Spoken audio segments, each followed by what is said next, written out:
Bon vendredi, mesdames, messieurs, et merci d'être là pour cette autre édition du journal bilingue sur Canal 2 International, co-présenté par Maureen Dité et Monique Nausifoso. Maureen, bonjour. Bonjour, Monique Nausi. Good afternoon, viewers, and welcome to the 1 p.m. bilingual newscast on Canal 2 International. And we begin with our top stories.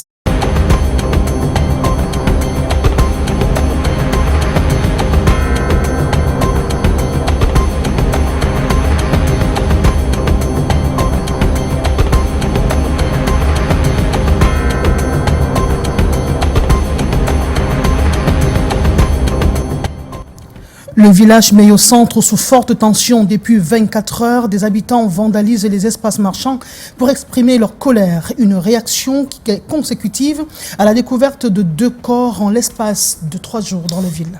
And the remains of a 31-year-old Douala who went missing on November 24 were found in the Japoma neighborhood in Douala, with his skull reportedly hanging on a tree. A grim discovery that has left a family in mourning and a community searching for answers. Loi de finances 2025 et les collectivités territoriales allégées. Les acteurs de l'administration locale du Cameroun viennent de s'outiller sur la réforme fiscale de 2025 par les agents du ministère des Finances. Cette rencontre avec les collectivités territoriales décentralisées vise à faciliter l'exécution du budget de 2025. And many revival churches operate under the banner of second-hand recognition, that is, affiliation unable to obtain formal authorization through a presidential decree. Some churches have based their activities on the authorization or on legally recognized religious community. Tell you more in this edition of Newscast.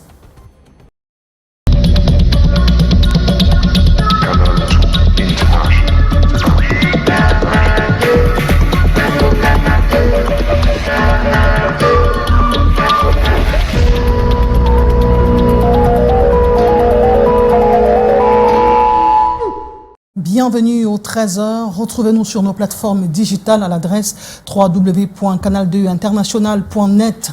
Nous ouvrons ce journal avec la langue de Shakespeare par ce fait divers qui s'est produit à Japoma, c'est dans la localité de Douala 3e. Un jeune conducteur de moto, sa dépouille a été retrouvée pendue dans la brousse. Maureen Dité. Of course, Monique, we take you to Japoma, where the remains of a 31-year-old man who went missing in November 2024 were found in Japoma neighborhood in Douala, with his skull reportedly hanging on a tree. A grim discovery that has left a family in mourning and a community searching for answers. More on the story with our reporter Gladys Ambo Dibang.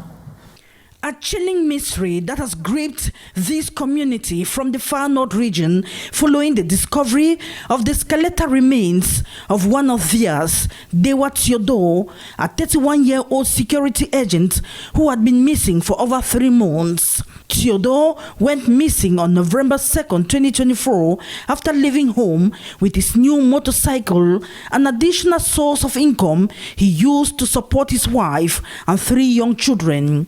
Despite extensive efforts by family members, including reports filed with both the police and gendarmerie, no trace of him was found until now. On February 19, 2025, Theodore's remains were reportedly discovered in Washington City in the Japoma neighborhood in Douala. According to his half-brother, his skull was found hanging from a tree while parts of his skeleton were scattered nearby. Notably, some bones from his arms and ankles remain missing. The grisly scene has raised more questions than answers. The breakthrough in the case came when the police recovered a mobile phone at the scene using a SIM card found inside. Investigators traced the contact of Theodore's half-brother, Jamsam Mopa Creole Eve Cyril, who had shared a building with the deceased in the Kojefa Pekadis neighborhood. J'ai vu même la photo, il était attaché sur un arbre. The remains were transported to the Lokbaba District Hospital, where the family is now grappling with the devastating loss. Jusqu'à le jour de sa disparition.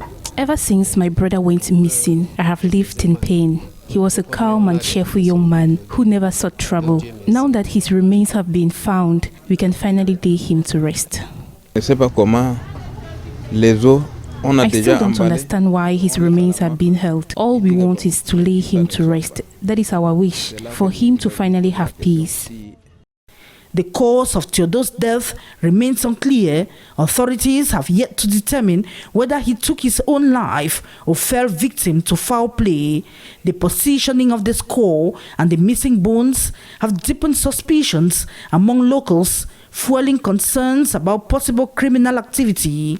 For now, the family's focus remains on giving Theodore a dignified burial while the community awaits answers that could bring closure to this unsettling case. And in response to the discovery of tragic bodies in Sinkum Forest, the senior divisional officer of the Sanaga Maritime Division visited family of Thomas Bihei to offer condolences. Authorities have initiated several measures to combat insecurity, including the creation of a forum for dialogue among motorbike taxi drivers, security forces, and the chief village chiefs, as we hear in the following story.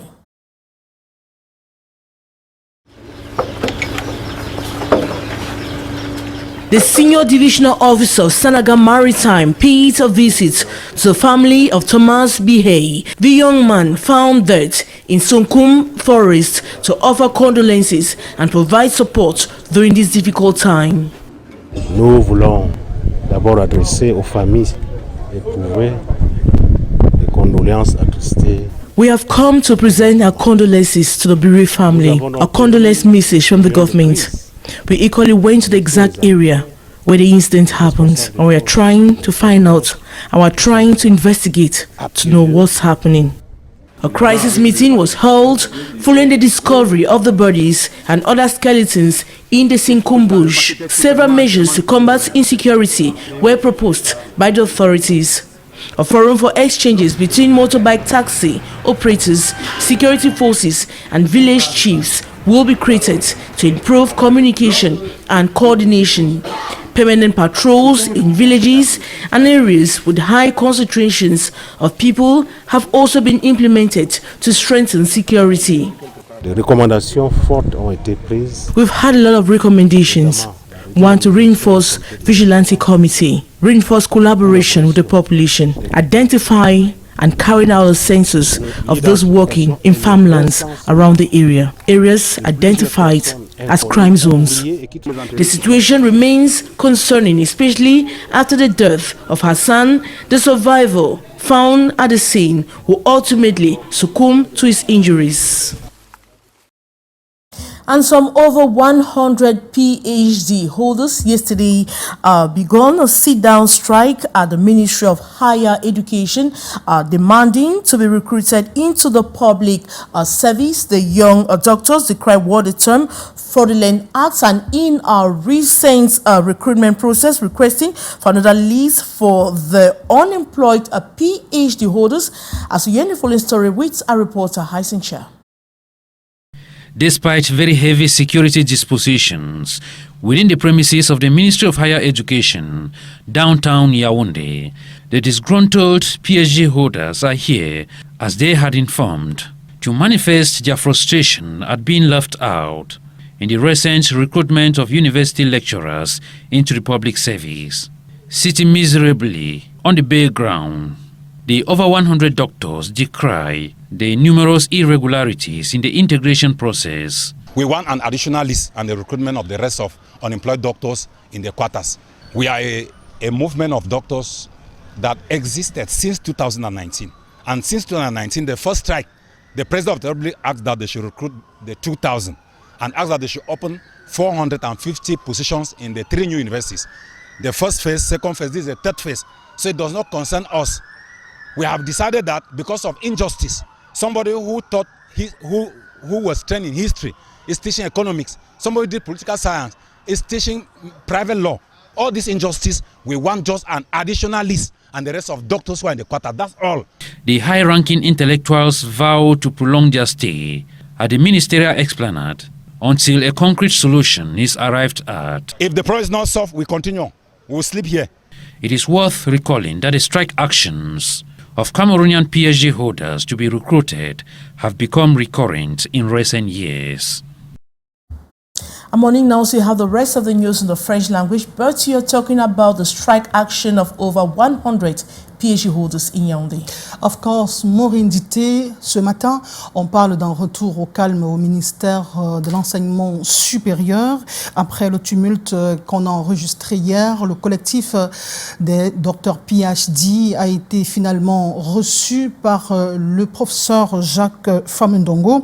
Et d'après leur retour face à leur tutelle, les recalés ont pu exprimer leurs revendications auxquelles le ministre d'État a opposé clarification et promesses afin d'y apporter une réponse adéquate.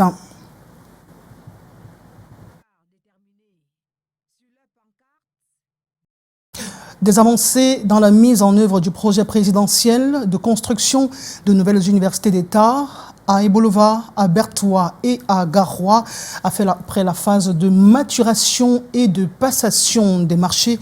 Les entreprises attributaires vont démarrer la phase première de ces travaux et le niveau d'exécution a été présenté lors de la deuxième session du comité ad hoc en charge du suivi et de la mise en œuvre du projet. C'était à Yaoundé le 20 février.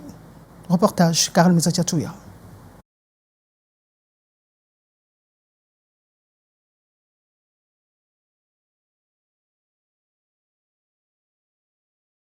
Les prochaines minutes, mais avant, nous nous rendons à Meyo Centre. C'est un village qui a connu des soubresauts à la suite d'un soulèvement populaire. Les populations sont dévastées après avoir constaté 3 corps dans la ville. On parle justement de 2 corps dans la ville en l'espace de 3 jours seulement. On vous présente cela dans ce récit que nous propose Alain Jusselin Kanga. Des espaces marchands vandalisés, des barricades érigées par des habitants en colère. Meyo Centre, situé à 45 km d'Ebolova dans la vallée du Thème, région du Sud, était sous tension le 20 février. Des actes de violence posés après la découverte de 2 corps en l'espace de quelques jours. On a déjà trouvé 2 cadavres abattus avec la machette. Donc aujourd'hui je suis là pour venir voir parce que le cadavre qu'on a découvert aujourd'hui, c'est mon grand frère qu'on a fait ça. Les habitants sont dans la peur. L'insécurité est montée d'un cran dans cette localité depuis quelques semaines. Depuis, comme moi j'ai grandi ici, à Moyosan, je n'ai jamais vu ou bien comprendre ou croire même qu'on peut faire un truc comme ça ici. Premier jour, ça fait même 3 jours, on vient de couper le cou de quelqu'un ici. Voilà, deuxième jour, voilà, du jour là jusqu'à aujourd'hui. Voilà l'autre qui est parti. Face à la colère grandissante des populations, les forces de maintien de l'ordre se sont déployées pour apaiser les tensions. Les habitants veulent un dispositif sécuritaire renforcé dans leur village. Quand on dit sécurité, vous allez voir un poste de gendarmerie ici. Il y a à peine 10 gendarmes. 10 gendarmes pour plus de 5 000. Puis 10 gendarmes pour 5 000, c'est insuffisant. Très insuffisant. Il faudrait qu'on ait une brigade, un commissariat de sécurité publique. Moyo Centre peu. Il y a plus de 5 000 habitants. Depuis la descente des autorités et forces de l'ordre, le calme est de retour. Les habitants ont repris leurs activités. Un autre calme est de retour et perceptible dans le maillot d'Anaï, c'est dans la région de l'extrême nord Cameroun. Le ministre de l'Agriculture et du Développement rural, Gabriel Bayrobé, s'y est rendu à la suite d'un mouvement d'humeur des employés de la Sèmerie il y a de cela une semaine et dont le représentant membre du gouvernement est venu toucher du doigt la réalité et les reconforter en leur apportant le soutien du gouvernement. Il promet que ce problème sera résolu dans les prochains mois. Il tient une réunion avec le directeur général, coordonnateur du projet Viva Logon et les délégués du personnel. Retour à Douala, parlons de fiscalité locale, des innovations contenues dans la loi de finances 2025. Et donc, les agents du ministère des Finances étaient à Douala pour rencontrer les agents des collectivités territoriales décentralisées pour les mettre au fait de ce qui a changé, de ce qui doit s'améliorer dans la collecte des impôts et des taxes. C'était à Douala hier. Leslie Poumicha. Les collectivités territoriales décentralisées à l'école de la gestion financière. Objectif, l'appropriation de la nouvelle réforme fiscale de 2025 du ministère des Finances. Avec cette révision, les transactions financières seront digitalisées. Un gain de temps pour les prestataires et les usagers. C'est une réforme qui va beaucoup aider les collectivités territoriales. Tout va être digitalisé et la contrepartie, c'est aussi que les paiements vont être également digitalisés. C'est-à-dire, à terme, avec la réforme, il ne sera plus question qu'un usager, qu'un prestataire soit payé en cash, mais plutôt dans son compte. La mise en œuvre de ce processus se fera progressivement. L'ouverture du compte séquestre, le suivi et le contrôle des aspects développés durant cette réunion. Nous visons à leur apporter les outils nécessaires à une exécution optimale de leur budget. Il est surtout question d'échanger ou de communiquer sur les innovations qui vont encadrer l'exécution du budget d'exercice 2025. 6 modules ont été présentés le 20 février à Douala. Entre autres, la procédure de contractualisation, les ressources transférées. Fonctionnement des églises de réveil au Cameroun, qu'en est-il après la date butoir du 15 février dernier fixée par le ministre de l'administration territoriale, Maureen Dité?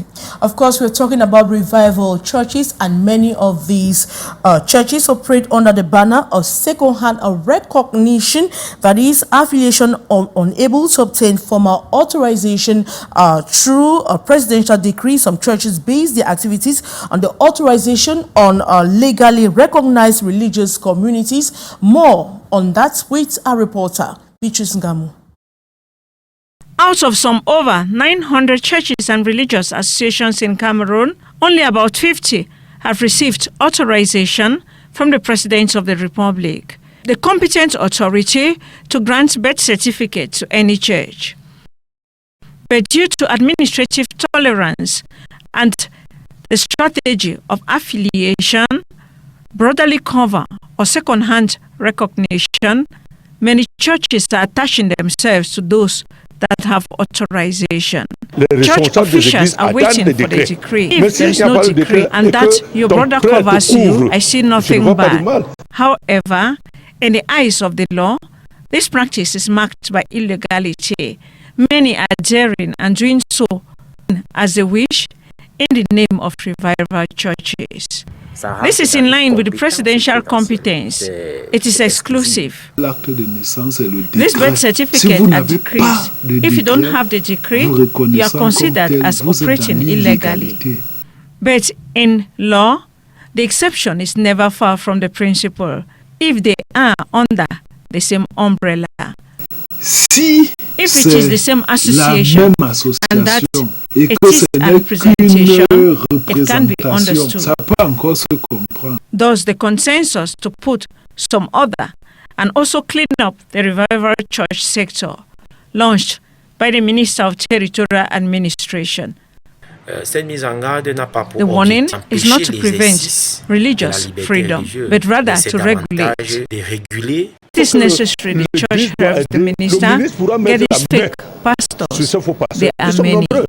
Worth recalling here that the promoters of unauthorized revival churches had until February 15, 2025 to shut down or get authorization. Though the deadline has passed, it can be activated at any time.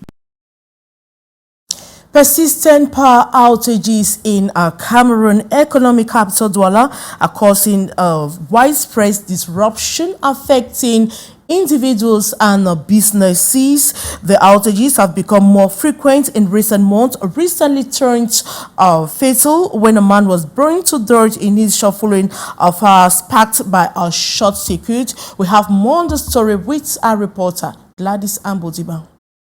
Electricity has become a luxury in Douala, Cameroon's economic hub. Frequent power cuts sweep through neighborhoods without warning, leaving residents grappling with the consequences. It's catastrophic. The frequent power cuts are damaging our appliances. My computer was recently ruined when the electricity kept going off and on. For many, electricity is central to daily routines. Without it, life grinds to a halt. We cannot live without electricity. Children need light to study, and women need energy to prepare meals and blend ingredients. We are used to a certain way of life, and living without electricity is hard. In response to the frequent outages, some residents have taken precautionary measures to protect their appliances. However, many admit these measures offer no guaranteed protection. The first thing, you need to have your power regulators, so to avoid damages in the house. And secondly, you must always be ready. You also advise your children that when light goes off, unblock everything that is in the house. But I don't think that it's a guarantee to say that you always do it, because at times you cannot avoid when there is children in the house. So the light can go off and the children neglect it and it can cause damage in the house. And it's not just households. Experts say businesses and even the state also incur losses with insufficient energy supply. I will mention the consequences, the negative consequences of the power shortage at three levels. First of all, at the level of the company, secondly, at the level of the client, the consumer, and finally, at the level of the state. The state, foreign investors, if they notice that here in Cameroon, our capacity to produce electricity is close to 1,074 megawatt, whereas we are not able to provide even the half of that capacity during the dry season. It means that out of the 12 months, the foreign investors will have at most 8 months to work. It means that 4 months will seem as if the company has been shut down, whereas it's not the case. That company, let's say that foreign investor, will choose to go to Nigeria, to Ivory Coast, to Ghana, or to Kenya. Cameroonians say they have resigned themselves to this harsh reality, hoping that sustainable solutions will come someday. And the mayor of the city of Douala, Roshen Basandine, has conducted a site inspection of key projects under construction here in the city of Douala. He has assessed a rating of the overall progression of work as satisfactory, as we hear the following story with our reporter Saleh Sherifa.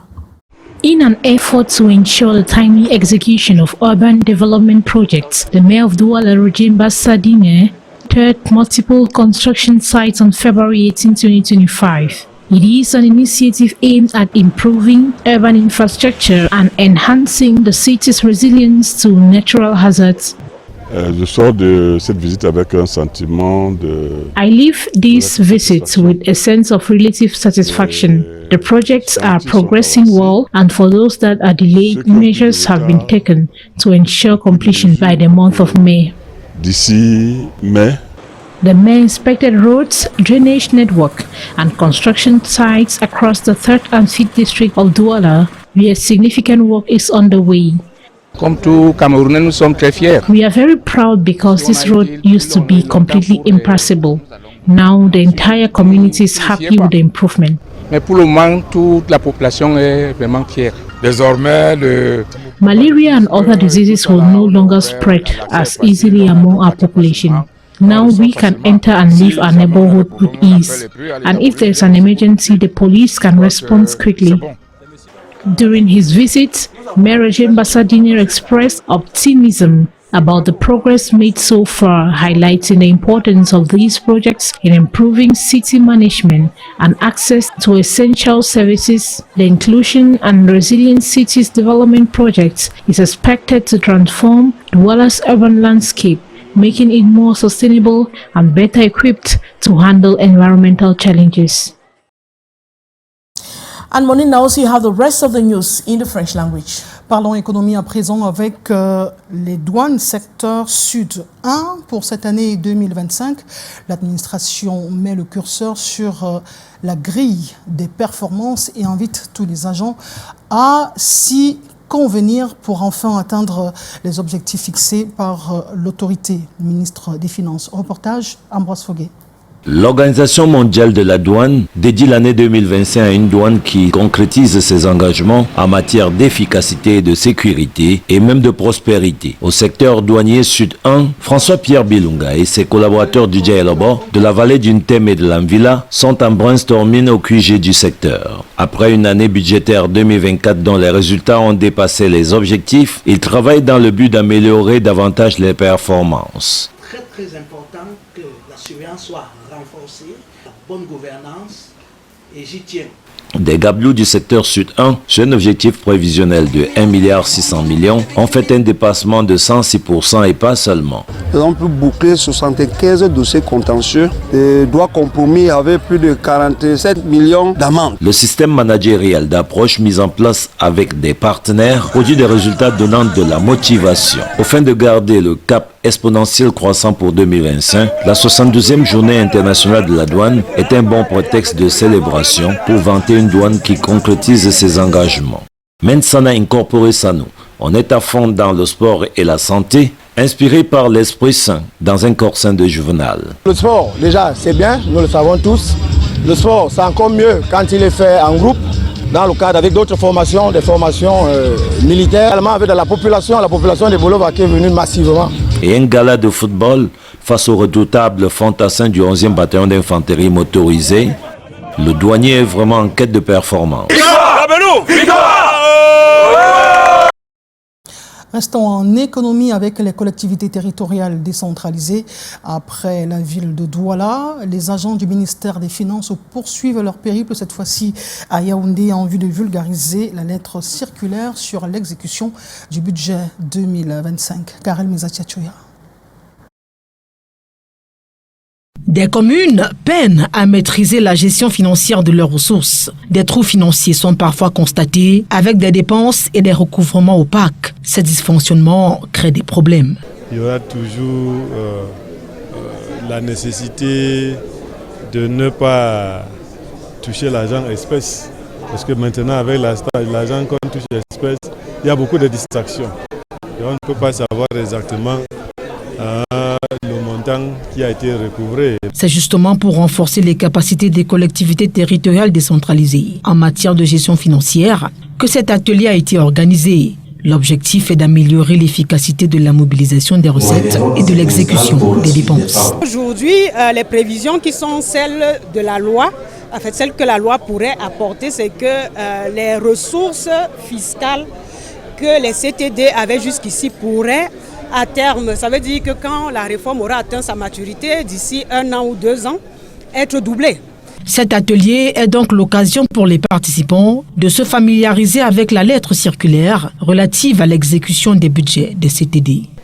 Tout acteur qui est amené à exécuter dans un process le budget de l'État ou des collectivités territoriales décentralisées doit savoir exactement qu'est-ce qu'il a à faire en termes, n'est-ce pas, d'exécution, quelles sont les procédures, quelles sont les méthodes, quels sont les acteurs qui doivent concourir dans le cadre, n'est-ce pas, de ce qu'on peut appeler la chaîne ou alors la double chaîne de la commande et de la dépense publique.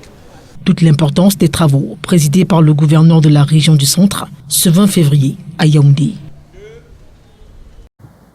C'est sur cet atelier de vulgarisation de la loi fiscale 2025 que nous allons mettre la clé sous le paillasson pour ce qui est de cette édition du 13h bilingue. Non sans vous remercier d'avoir été des nôtres depuis lundi dernier.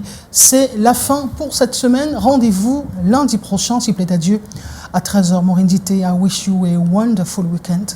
I wish you same, Monique and Naosi, and we take another rendezvous, but this time around on Monday. Have a wonderful time in the company of our group.